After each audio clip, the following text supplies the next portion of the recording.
Vous avez échoué à atteindre votre objectif? Bien, ça arrive absolument à tout le monde. Mais ce qui compte, c'est de rebondir rapidement et puissamment. Alors bien sûr, au moment où vous échouez, vous éprouvez de la déception, peut-être aussi une perte de confiance, de la colère ou de l'abattement. Tout ça est bien normal. Mais on va voir ensemble en 5 étapes comment surtout rebondir. Alors d'abord, en point 1, modifiez votre perception trop négative de l'échec. Réussir, créer, construire, c'est vous engager, vous adapter à des situations en partie nouvelles, donc accepter une part de risque et de problèmes et de difficultés et donc d'échecs, forcément. Seuls ceux qui ne tentent rien, comme on dit, qui n'entreprennent rien, ne connaîtront pas des échecs. Mais ils seront cependant certains de connaître l'échec majeur, celui de ne pas s'être réalisé.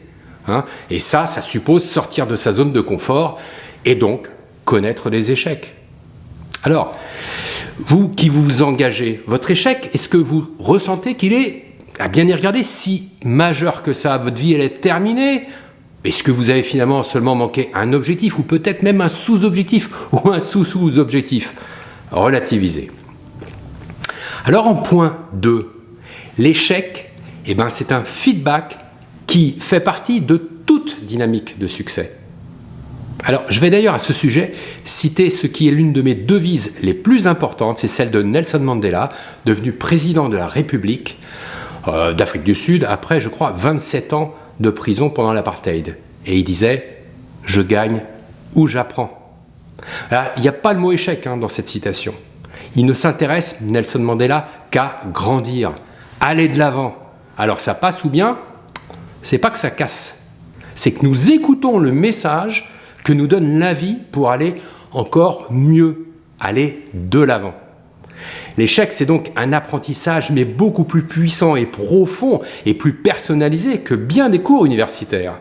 Il y a là une expérience en situation réelle, avec à la clé un ressenti profond, personnalisé, qui vous invite à en tenir compte. Certains échecs vous ont coûté cher, sans doute, et pas seulement financièrement. Alors transformez ce coût en investissement pour réussir.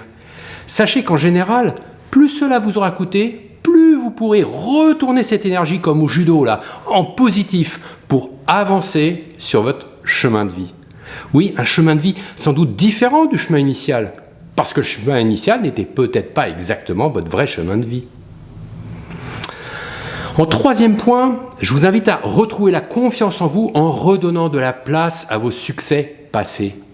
Et si vous en avez connu de la réussite des succès, quand ça? Souvenez-vous, peut-être hier, il y a une semaine, il y a un an, quelques années, même vos réussites d'enfant, elles comptent. Elles témoignent que vous n'êtes pas voué à la défaite, que vous avez déjà réussi, que c'est en vous, que ça fait partie de vous.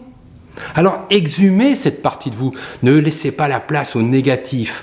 Ce sera un mensonge irrespectueux envers vous-même au regard de vos réussites passées et de votre potentiel. Ça sera un gâchis.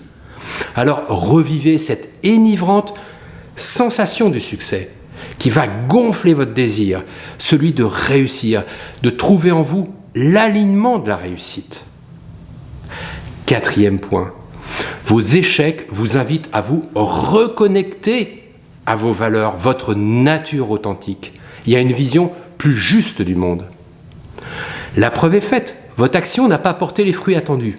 Ok, donc vous avez maintenant tous les indices pour ajuster ou même changer vos objectifs les plus profonds et éviter ainsi d'autres futurs échecs. Vous verrez ainsi vos choix de vie et ce qui est le plus important pour vous. Alors reconnectez-vous à ces valeurs et alignez vos objectifs à ces valeurs en fonction aussi d'une vision plus exacte de votre environnement, qui est sans doute trop coloré par vos conditionnements et vos attentes. Cinquièmement, c'est juste maintenant le top départ du rebond. Alors, je récapitule. Vos échecs ont été relativisés au niveau de l'importance que vous leur donniez. Ils vous ont motivé à vous reconnecter à vos valeurs, votre nature authentique, à vos objectifs réellement les plus importants. Ils vous ont amené à percevoir aussi avec plus de justesse votre environnement, Alors maintenant, c'est reparti. Vous êtes gonflé à bloc pour vivre votre désir de réaliser vos objectifs à vous, vos objectifs les plus profonds. Et si ce n'est pas encore tout à fait le cas, ça peut.